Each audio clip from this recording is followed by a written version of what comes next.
Solomon? Well, this is interesting.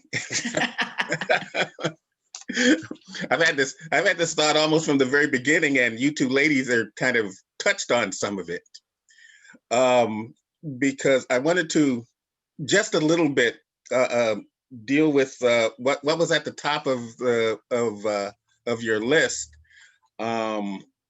about trusting Blacks, and the reason that I did is where I absolutely agree, and have said this myself, that as far as racism goes and recognizing it, I shortened it with "we are the experts on recognizing that."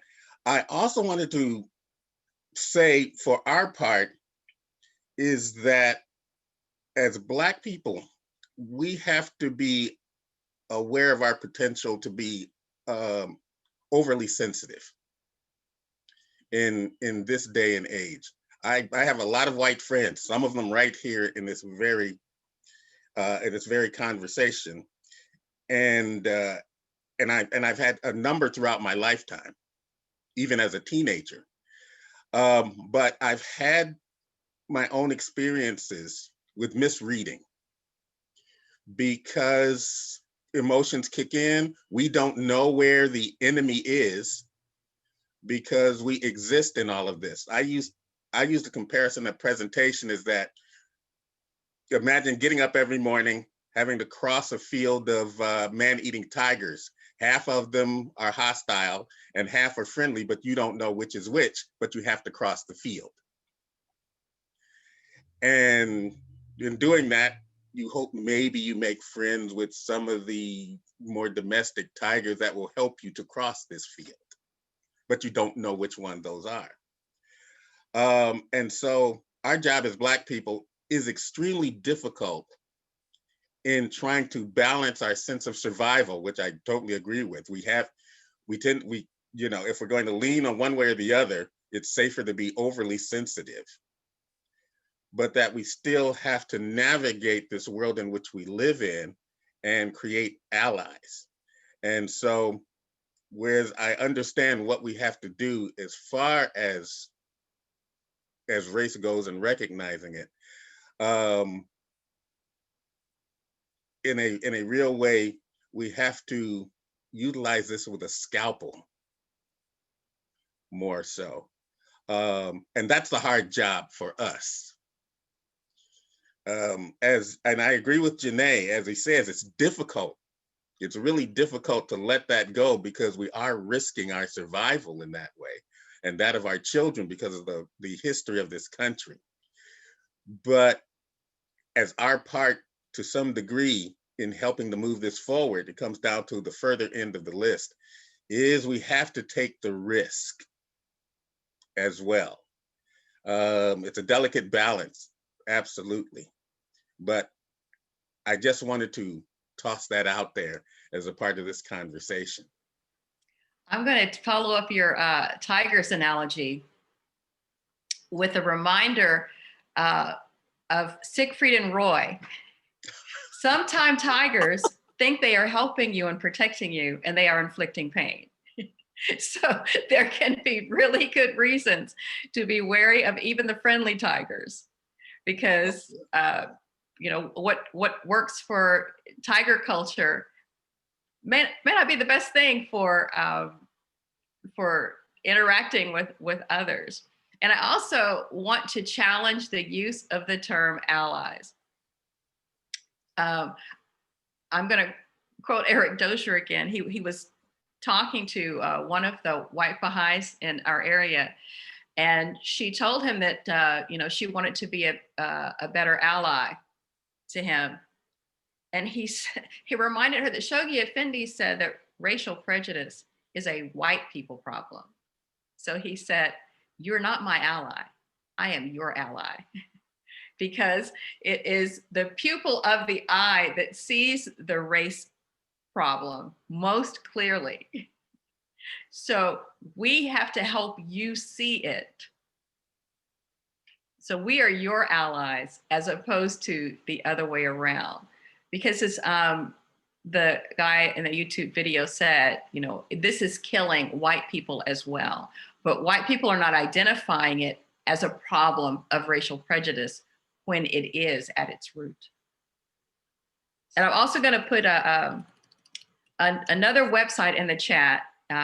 This is worldembracing.net. And for the past year, well, first of all, for about 11 or 12 years, there was a prayer call every morning that connected people who were isolated and shut in and not part of a community to stay connected. And about a year ago, after the first People of the Eye conference, several of us who'd been to the conference joined the prayer call. And so for most of 2020, what's happened is that for about 90 minutes every morning, we gather and we pray. And then we have what we've called Foundation Hall University. And we study the guidance. And that's where you'll find the letter that Shoghi Effendi wrote to the NSA in 1927 after Sadie Oglesby's pilgrimage. You'll find another letter that he wrote to the Race Amity Committee. So there's just a wealth of information. Every time the Universal House of Justice sends new guidance, that's there. It's not just guidance about race, but it's just a wealth of information, and also some talks that have been given that have been presented to Foundation Hall University.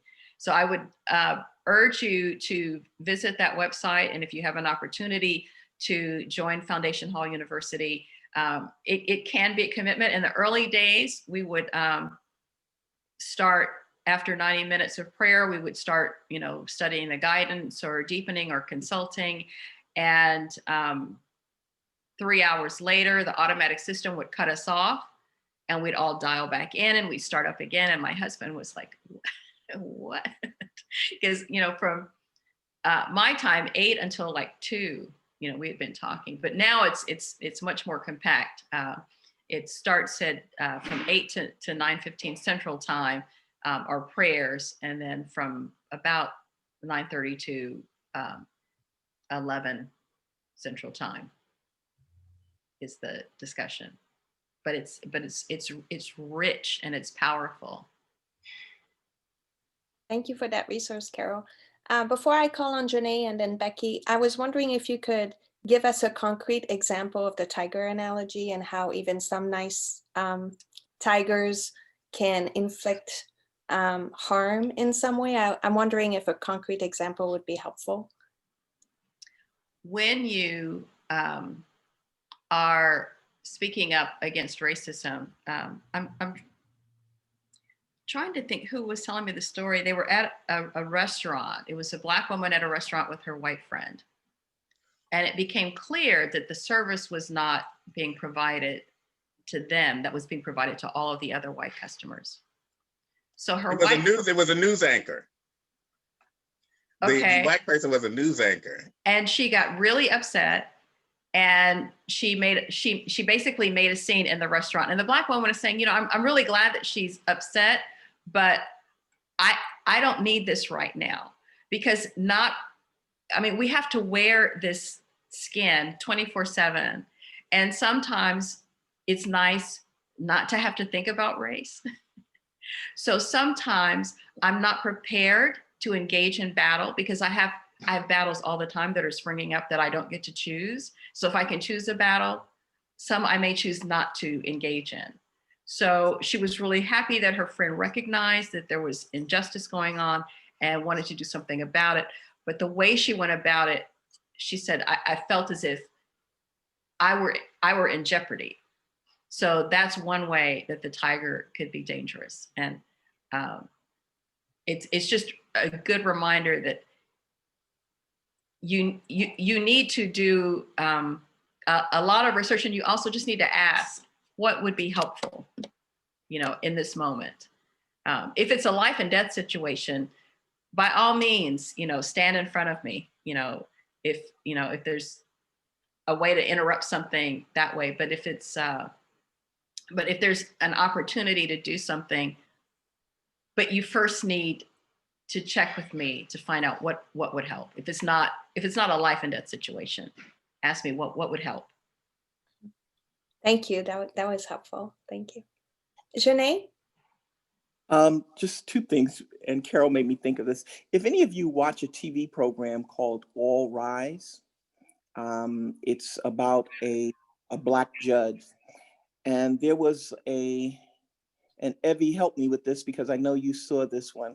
I think it was the first or second episode of this season where there was a confrontation and the judge intervened in that situation, but she had a white friend and he also was trying to be helpful. And so if you just go back and look at that, that could be helpful. But I wanted to go back to something that Solomon said. One of the things The Guardian also said to white folks is, don't be upset if Blacks don't respond to you right away because of, what we have come up with as our protection. And the idea that whites will stay in the room or stay connected, in other words, they don't run away because they all of a sudden you didn't recognize that they were a good white person. They stuck around. And that's our way of being able to clearly identify who's who. And so I think that's just another thought. He's also saying to white folks, they may not recognize you at first, but don't run away. Keep trying. I also want to say that Janae referenced that passage from The Guardian where he talked about the grievous and slow healing wounds. And I know I told you to go to besj.org.wordpress, but one book that I will tell you that you really need to consider reading is Post-Traumatic Slave Syndrome by Joy DeGruy. Dr. Joy DeGruy. Yeah. And I'm going to put that one in the chat because she read that quote from The Guardian about grievous and slow healing wounds. And she wondered what that looked like on a practical basis. And she ended up devoting her life's work to studying the grievous and slow healing wounds that Black people suffer. And so the book is just amazing. It's absolutely amazing. She's also got a few talks that are available on YouTube. And she does she and her daughter do a regular YouTube series called Wellness Wednesdays. And she's just phenomenal. She's very insightful. Thank you, Carol. We have Becky and then we have Damita. Before Liz, I see. Did I freeze? Yeah, oh, okay. You froze just for a second. Can you hear me? Can everyone? I can hear you. Yeah. Great. So we have Becky, and then I had a question from Fran in the chat, and then I'll call on Damita next, who put her name in the chat. Becky LeBlanc. Good morning, everyone. As a Baha'i, I've lived in neighborhoods that were heavily on the colored side, and we thought we were family. But I learned there that there are things that I do, not even thinking, as a white person, that are quite offensive to my Black family members. And the more I learned that some things I could do completely innocently that were causing great harm or pain to my colored loved ones, I started withdrawing because I did not want to hurt them. So quite a few years ago, I got brave and I sat down with one of my very dear Black friends. And I said, I really want to overcome my whiteness, but I don't know what I'm doing that hurts. Could you be truthful and honest enough to share with me, what do I do that triggers your defenses and causes you to pull away? Because I don't want to do it anymore. And she opened up and she shared with me things that I would have never thought of. One of the things that she shared with me, and she's not a Baha'i, but she shared with me that when white women do this, especially in the South, and we do it because, well, I do it personally because my hair is fuzzy and it gets in my face and it tickles, so I throw it away. She says that is an action of superiority, that when a white woman does that, it can cause a Black woman to back off. So that's made me very aware of that gesture, action. I tend more to tie my long hair up now than I ever did before. I guess what I would like to say is, how can we open up platforms or conversations where our Black family members can share tangible, realistic reality things like your tiger story, so that we can change what we're doing, that we don't know what we're doing. And that's pretty much where I wanted to go, is just, can we open up enough and take off the walls that we can share, well, when you do this, or when this happens, it causes me to back off. To get those tangible things like the restaurant and the tiger, that's really helpful. When we just have the directive, sometimes we look at it and we think we're doing it, but we don't know the unspoken things that we're doing as white people that continue to feed the problem. And I'll give it back to you, Elizabeth. Thank you. I would go back to the passage from the Advent of Divine Justice, where the guardian said, let the white. Just read that, and every day pick something from that section and focus on it. If it's, addressing your patronizing attitude, examining your behavior every day and asking yourself, what did I do that could have been considered patronizing? Because you're not going to establish warm, intimate friendships if you're not addressing those things. And so I'm not going to tell you what what you're doing that irritates me, unless it's a matter of setting boundaries. And I've had to do that with people that, I wouldn't consider friends, but I associate with on a regular basis. And invariably, it's not taken well because we're not friends. But there are things that I'm not going to put up with. For example, there was one, it was telling an ethnic joke. And I said, no, and I actually said to the person privately, this is not a good look, because, I know you're trying to be more welcoming and inviting and aware of racial dynamics. But even though Black people weren't the target of the joke, when Black people hear the joke, what we're thinking is, well, when I'm not in the room is the joke about Black people. So what the response was not, thank you, I appreciate hearing that. But instead it was, I'm the least racist person I know, and it was just a joke. So I know that in this situation, it's not safe for me to share, what is being done that bothers me. And so, what triggers that your friend is it may be different from other Black people. It doesn't bother me if white women fling their hair. I don't care. I don't have any hair, and I'm thrilled about that. So to me, it's like, that's a problem that you can deal with. But it all goes back to what the guardian said about, he gives you a recipe for creating a refuge from racial prejudice. And you have to do that. And you cannot expect Black people to open up to you if you haven't done that, created those intimate friendships. And I applaud your friend for going there and telling you. She must value that friendship for her to tell you that. She must really value that friendship, because otherwise she would have just let it go and thought, okay, well, there's no hope for Becky. But she recognized that you sincerely wanted to change. And if I don't perceive that there's a desire to establish that intimate friendship, then, okay, fine, tell whatever kind of jokes you want to tell, just not around me, because I'm not here for that. Thank you, Carol. Derek, can you hear me okay? Yes. Okay. Fran asked a question in the chat. What are the signs that a Black person sees if a white person is doing the work?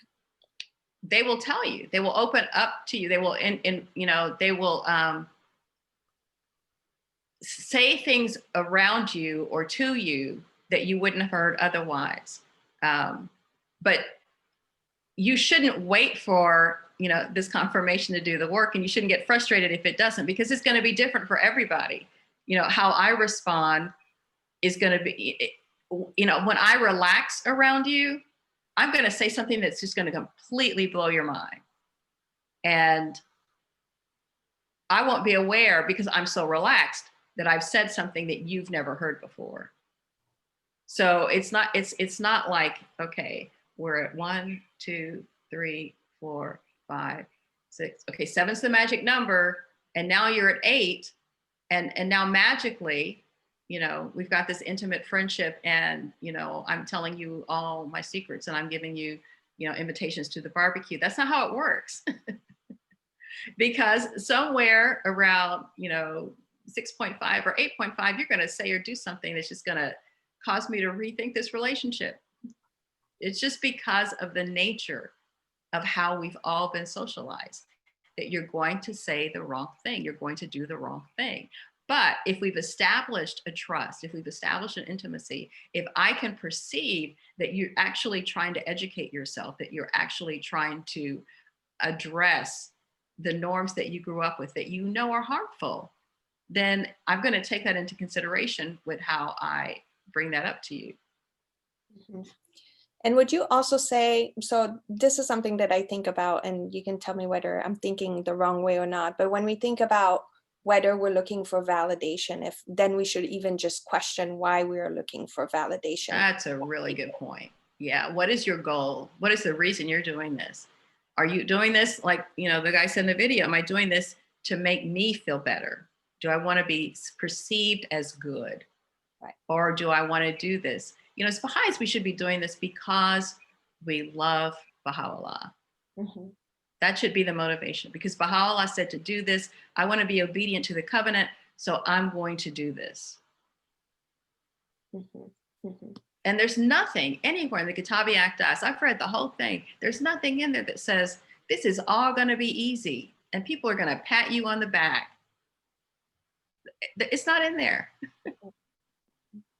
And if we're seeking validation, it's because we're worried about doing something wrong. And so being able to move and be courageous to act and realize that regardless of the type of validation that we're going to get, most likely we're going to be told when we do something wrong, but we're not necessarily going to be told if we're on the right track and actually working towards racial justice. And to be okay with that, to be okay with knowing that we're just trying our best, and regardless of the type of validation that we're going to receive. Because I'm a big believer in calling on the concourse. Yeah. Prayer is huge.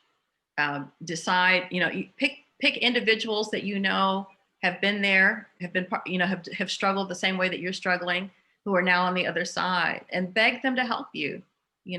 Ask the master, the purest branch, the greatest holy leaf. Ask the civil rights martyrs, ask the early believers to come to your assistance. We're told that they are waiting to help us, but they have to be asked to help us. Mm-hmm. I have a list. It's, a long list of people that I call on. I'm on a first name basis with those people. They know me up there because I'm always asking them for help. Because I'm always,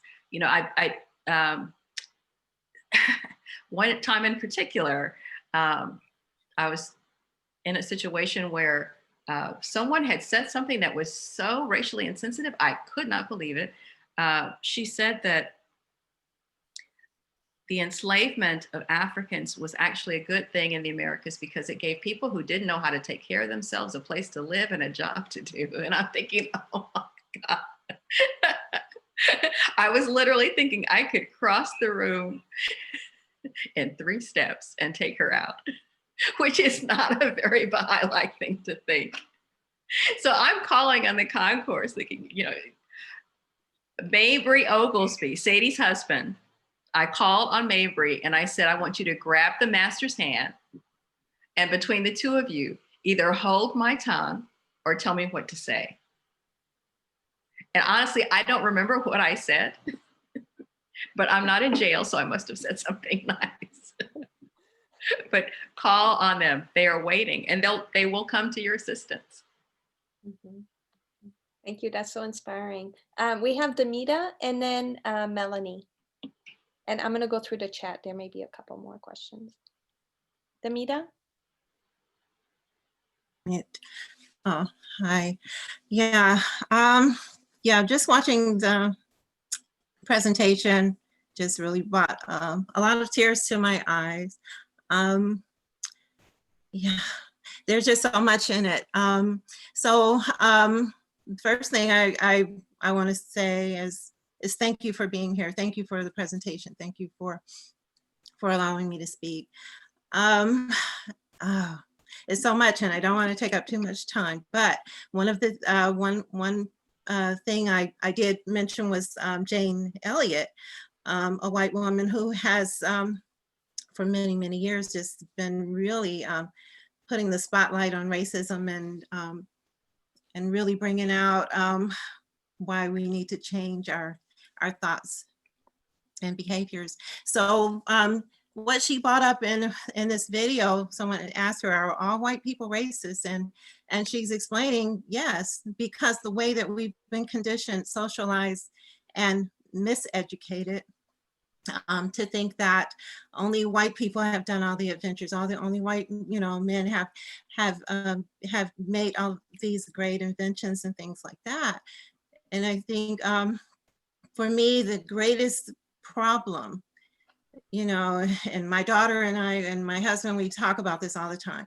The greatest problem is the lies that have been told about Black people, the falsehoods that have been carried on for so long, for hundreds and hundreds of years, that deny our nobility, that don't deny us as being intelligent beings. Even when it comes to the hair, now why the hair issue is an issue for Black people, it's almost a subconscious thing. But I realized the reason is because that was one of the reasons why they said we should be enslaved, and said that we were not human beings because of the texture of our hair being different. We don't have the naturally straight hair as most people around the world, and our hair is so different, it's the texture. And so they use that as one of the reasons. So therefore, it's such a deep feeling inside of us. It's like our cell memory, I think. And then the other thing, like I said, is just the lies that were told about us, to make us feel that we were so much less than, that the features of our face, the color of our skin, that these were bad things, when these were things that God created in us from the beginning. So as being the original people, being the people where all other people came from.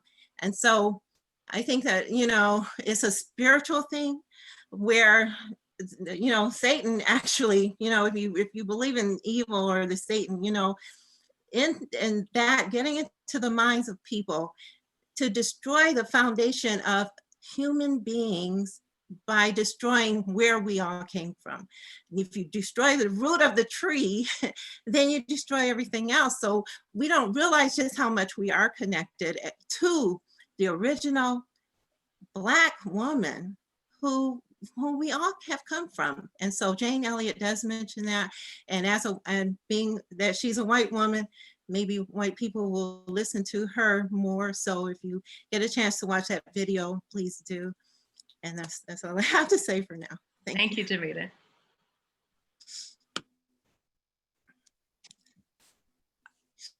I guess I was next. Hi, Carol. It was so good to hear your talk. And I have a question about where we are as a Baha'i community in making some progress. So, I've been a Baha'i since '74. I saw when I first joined the Baha'i Faith, really large numbers of African Americans active in my local Baha'i community, and then dwindling with the influx of the Persians, both African Americans and white Americans actually becoming less active as the community sort of became more Persian for a while. And now we're in a funny transition where, you know, as you read from Shoghi Effendi, we won't gain strength as a community until we incorporate people from all backgrounds. And African Americans are key to people understanding that we understand the oneness of humankind and the importance of equity. And so I do, I really have a lot of people that I have brought into the faith through my firesides, and I've always had to be very careful to introduce them to the community in a very careful way so that they understand that Baha'u'llah's vision for the world has not quite yet been perfected in our actual community lives.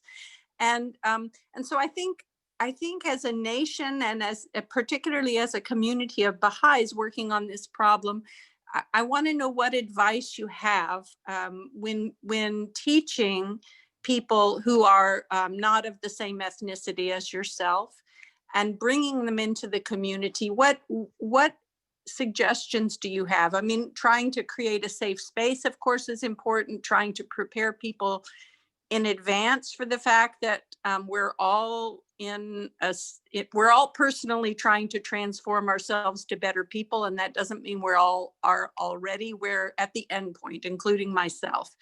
And so, do you have any particular writings that you give people, or any particular way of introducing people to the Baha'i community and helping them understand that this is a process and we're all walking on that path? Thank you. Well, your protection of your seekers is right in line with what the Guardian said to do. I went through a period where I considered leaving the faith a few years ago, not the faith, but my community, because of the Guardian's admonition that the primary and inescapable obligation of every community organized under the banner of the Most Great Name is to nurture, safeguard, and encourage the minorities within its boundaries. And that obligation wasn't being met. And I didn't realize how much it was hurting me that it wasn't being met until I got to a point where I thought, I need to separate myself, because my heart will always belong to Baha'u'llah, but this is not a refuge from racial prejudice. So I remember talking to a couple of auxiliary board members, and I said, I'm going to, this was leading up to the bicentenary of Baha'u'llah, and I said, the day after the bicentenary, I'm going to start teaching up a whole new community of Black people, because this is not working for me. And they said, well, you don't have to wait until the day after the bicentenary. You can go ahead and start now. And so, but some others asked me, well, what are you going to do, you know, when they declare, you know, because you have to bring them to feast, you have to bring them to reflections gatherings. And the answer is no, I don't, actually, not according to Shoghi Effendi. He said to deepen them until they were in love with Baha'u'llah, and then introduce them to the community. So if it means keeping them away from Baha'is that I know are toxic, then that's what I will do. And so there's not, you know, it depends on the relationship that we have. It depends on what's going on in their lives, what writings I share with them. But I know that, you know, I have family members who are losing hope. And so I share one thing with them. And then I have other friends, you know, that have suffered losses, and I share other things with them. So it just depends on the situation. But, you know, the Guardian was very clear. Again, he told Sadie this. I'd have to look to see exactly, you know, when he said this, but he said, you know, actually he says this in the Advent of Divine Justice, that you need to make sure that they are firm in the faith before you introduce them to the rest of the community. And I think that as communities, many times we forget that. And it's like, you know, we want to have a giant love fest where we're all in and we're all hugging each other. We're all one. We all love it. You know, it's like, but that's not the reality, because we have not made the nurturing, encouraging, and safeguarding of minorities the first and inescapable obligation that it was supposed to be. And I'm in what the Guardian would consider a Persian colony, because when Catholic Charities was bringing refugees and asylum seekers to the US, Nashville was one of the top 10 resettlement areas. So we have hundreds and hundreds and hundreds of Persians who've arrived in our community. And I was explaining to one of them, because just within the past couple of years, she's begun to examine the issue of race through the lens of the writings.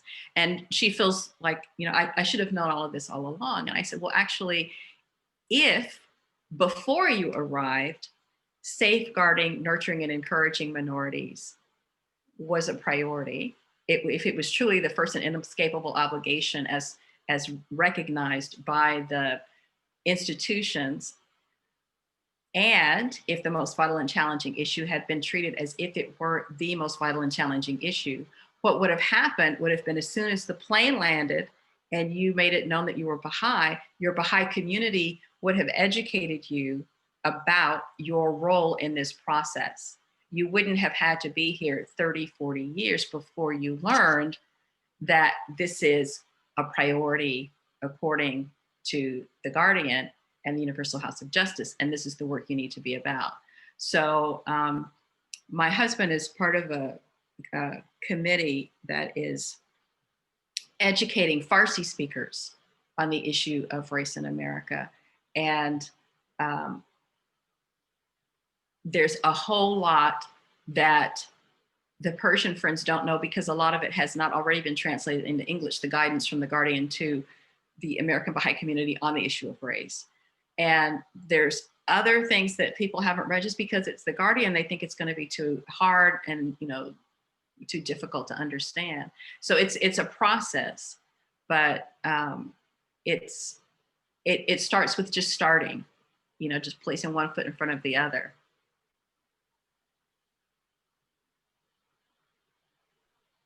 Thank you.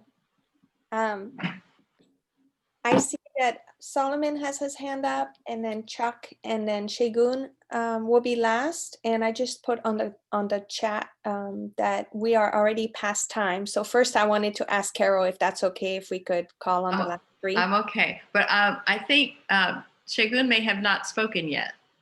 Yeah, so, that's a great idea. Okay, we'll start there. Okay, wonderful. Sounds good. Shagun, do you want to share? And then we'll go to Solomon and Chuck. Yes, what I was going to mention is in reference to what the question Becky was asking earlier. What that reminds me is something in the Bible where somebody was asking how many times they should forgive somebody, and Jesus mentioned so many times. So I think some of the time we're not gonna be looking at what am I doing or what am I not doing. If you love the person, you do everything. I mean, say for example, our family, even some of our children, they don't do what's right. What do? We don't throw them away. And that's the attitude we have to have. We have to continue not asking how many times, or, because like Carol mentioned, some of the time we have to call on God. We have to call on somebody to help us out. And if we do, those things are easily answered. So we should not forget, anytime we're having some challenges or difficulty, the example that Carol mentioned was you call on.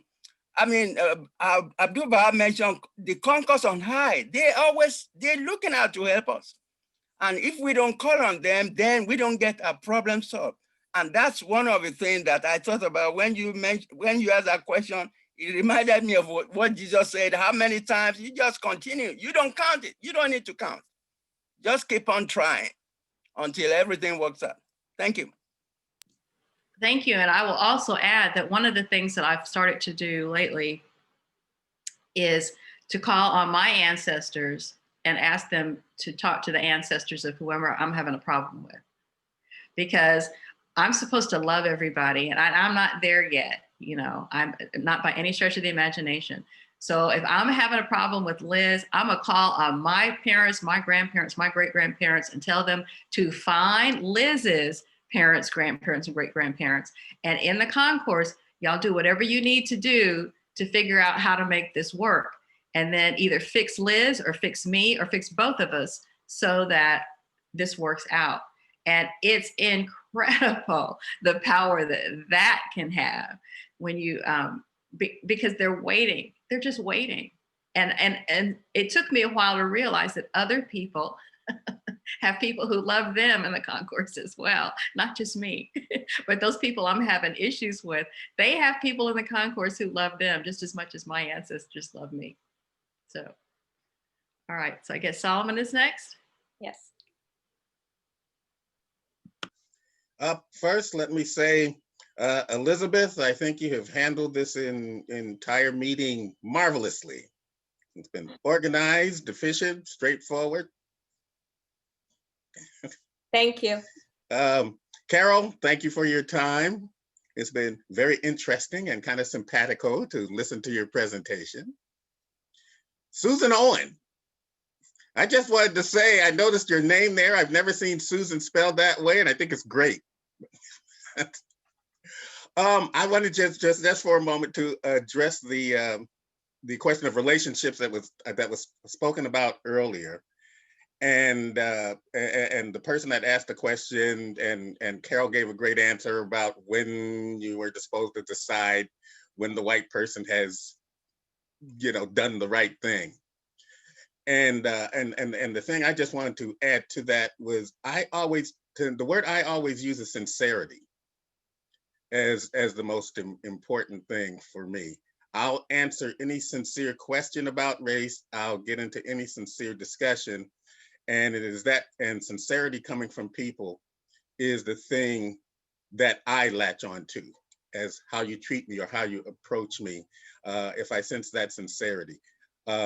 Because that the relationships grow organically.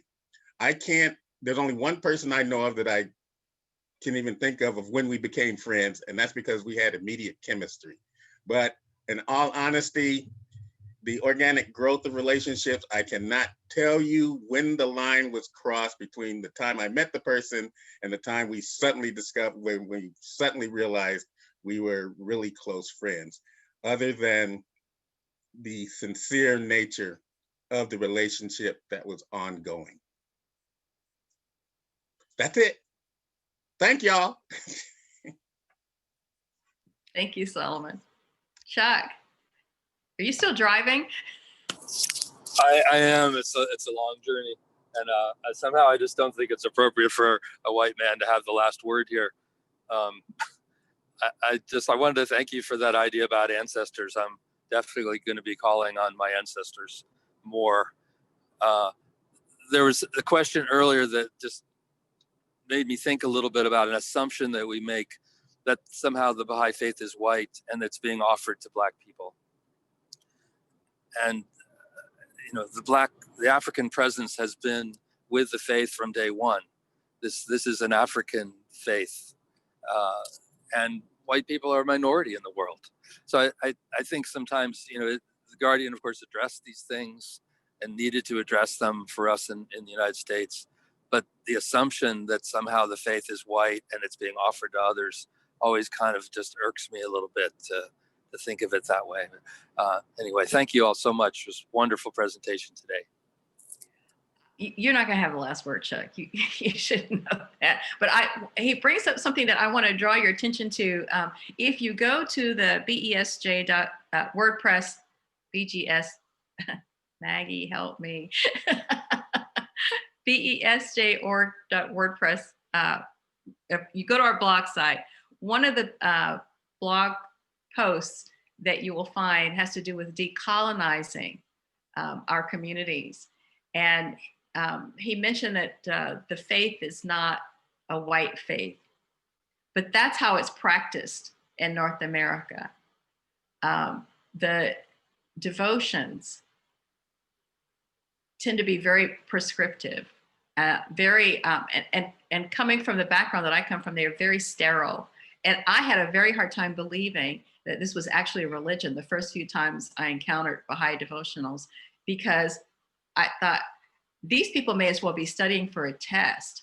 All the enthusiasm I'm seeing with, you know, the reading of the writings, and, you know, one person sings, and, you know, there's a quote that someone just recently shared, that where the Universal House of Justice is talking about humor, and they say that the Baha'i should not be sour-faced. And when I look at the gatherings of you know, white and Persian Baha'is, I'm thinking, why are y'all so sad? You know, if this is truly a joyful devotional or joyful occasion, why do you look so sad? I think there's a tendency in Western European culture to associate reverence with seriousness, and it's not the same. I was at the National Convention, and one of the devotional sessions that we had, someone was saying, well, they were going to be singing a song, and they asked us not to clap because it's a prayer. And I'm thinking, dude, are you serious? and I'm going to share this. I know y'all have to go.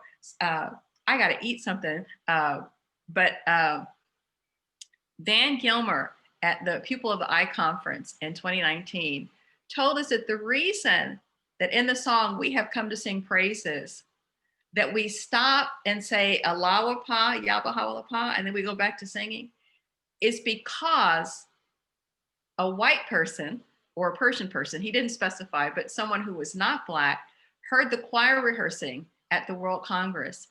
And they were singing and they were clapping because it's a happy song. And this person who outranked Van said, oh no, you cannot clap and say the greatest name. That's not reverent. So if you want to know things that trigger Carol, tell her that something that is culturally bound up in my being is not reverent. I will come for you. So that was the workaround they chose. And since I've heard that, there's no way I'm going to sing that prayer and stop clapping when I sing Allah Pa, Yahweh Pa. But that's just one example of how whitewashed our devotional spaces are. And I, before the pandemic, I would go to church on Sundays as part of my effort to make friends to teach the faith. And at the Black church, it was party. I went to a white church and a Black church. And we had two young women from Germany come and spend some time with us through an exchange program with the YMCA. My husband's on the board. And they were Christian, so we offered to take them to church. And they were going to be with us for 2 weeks. So the first Sunday they went to the white church that I've been going to, and the second Sunday they went to the Black church that one of the Black churches that I've been going to. And I remember having a discussion with someone later who was talking about, we were talking about the sterile feel of Baha'i devotionals. And she was saying, well, you know, maybe people aren't used to gospel music, and that's, you know, that's why they don't enjoy it. And I said, no, when we took the German girls to the Black church, they were into it. And there's nothing like that in Deutschland. So it's not like it's the unfamiliarity of it. There's something else going on where people are making a judgment call. Because I declared in 1992, 6 months before the World Congress. And after the World Congress, I had a conversation with Suzanne Swan, who is a gospel musician. And she said that prior to the World Congress, when everybody got to hear gospel music in a Baha'i setting, that she and her husband Kingsley had been told that gospel music was not reverent and it did not belong in Baha'i spaces. So I want you to think about what other messages you are giving to Black people, specifically Black people, because there's all sorts of messages that are given to other people of color, but I'm specifically talking to you about Black people. What are the messages that you're sending by what you're saying or not saying, doing or not doing? As Barbara Talley likes to say, what do you need to stop doing, start doing, or continue doing to make your community a refuge from racial prejudice? And my good friend Bob James has had his hand up for a while. So Bob gets the last word. Thank you, Carol. This has been a wonderful presentation, and as Solomon mentioned earlier, the whole time that you were talking, I was saying yes, agreeing with everything that you were saying. One of the things that I want to emphasize is the word that you used was intimate friendship. Intimate friendship. That is the way that we have to break down this barrier of racism. And as you were saying, that if we develop those friendships, we as African Americans feel more comfortable in sharing the specifics of what you're doing that's creating hurt and pain. And you know, something that you were talking about in terms of Black people, a lot of Black people are thinking of leaving the faith and are staying because of the love of Baha'u'llah. And I think it's important to really recognize that, the pain that African Americans feel. And the fact that we love Baha'u'llah, but there is that thought of leaving, you know, what has to be done to connect and to understand where that pain is coming from and what is happening with that. An analogy that I used to do a lot of workshops on race unity, but an analogy that I would give where whites would say, I'm not racist, was if you are a non-smoker and you go into a room filled with smoke where people are smoking, and you're not smoking, but you're in that room, and then you come out of that room and you're around other people who are not smoking, you have that stench of smoke. And the same thing is true with racism. This country is just filled with racism. A lot of things occur. And when whites come in contact with Blacks particularly, the stench of racism is there, whether whites realize it or not. And again, developing that friendship where you can understand more. The reading that you were saying, Carol, really developing an understanding. Another book that I highly, highly encourage is called Caste. Yes. C-A-S-T-E. By Isabel Wilkerson. Oh my gosh. Everything by Isabel Wilkerson, but Caste, yes. Yes, yes. A wonderful book. And one last item, I know that the House of Justice has been indicating that we need to think of race in a different way. And there was a letter written to Todd Ewing in 2011 from the House of Justice, where the House was talking about community development, how in the past there's been this ebb and flow in terms of us working on the issue of race. And the House was encouraging us to have that community development, and part of that are the core activities. And I feel we have not learned how to incorporate race unity in these core activities where there is that understanding. So I really hope that we can try to incorporate more the writings and the understanding about race in these core activities while we're developing friendships as well, with that. And I feel that there is a false dichotomy that we constantly have too, where a lot of Baha'is say the core activities is the only way, and others are saying we need to become activists in other ways. We need to do both. Why do we have to do one or the other? We have to do both. So that's my last comment. But again, love you, Carol. We've known one another for years. Please tell Sohel I said hi. I will. you mentioned the core activities, and I want to tie that into the TED Talk that I played an excerpt from, where the guy said that they tried to do a study of 100 parents, white parents talking to their kids about race, but only 6 were doing it. One of the things you have to do, you absolutely have to do, is talk to children about race. And children's classes, junior youth groups, study circles, it should be absolutely part of every discussion.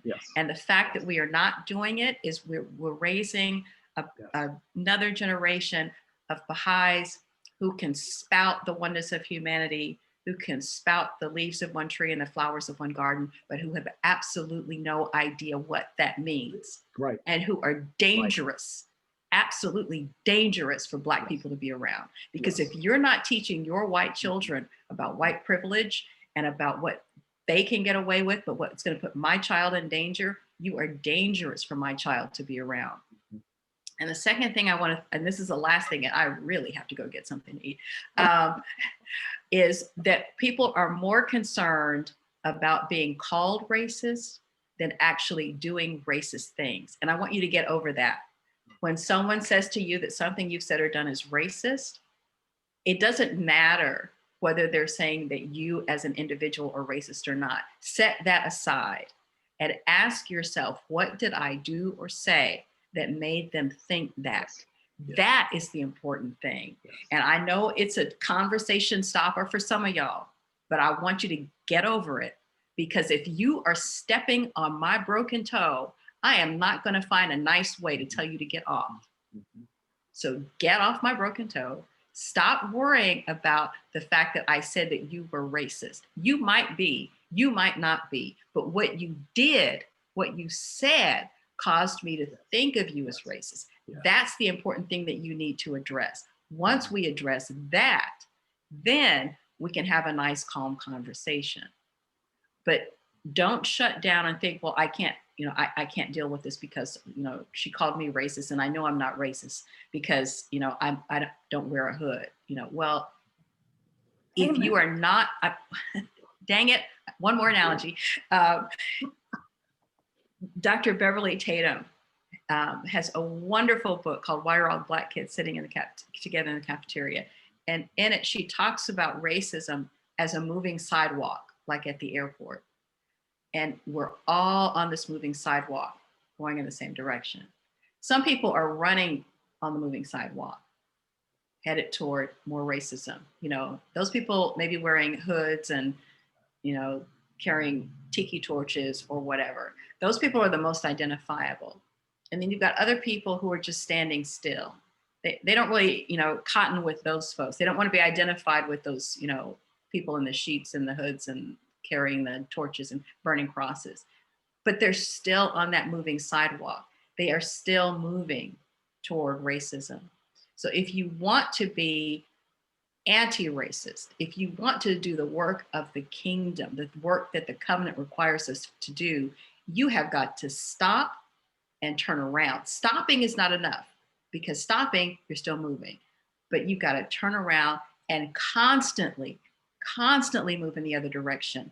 Bring thyself to account each day, not every 5th day, each day, ere thou art summoned to a reckoning. So that's my last thought, is just, remember that it's not enough to just stand still on the sidewalk and, keep silent and, watch things happening around you and say to yourself, I'm a good person. I'm not one of those people with the hood and the robe and the, cross burning, doing the terrible things. I'm a good person. I'm not making any waves, because if you're not making any waves, the waves are washing you along with them. So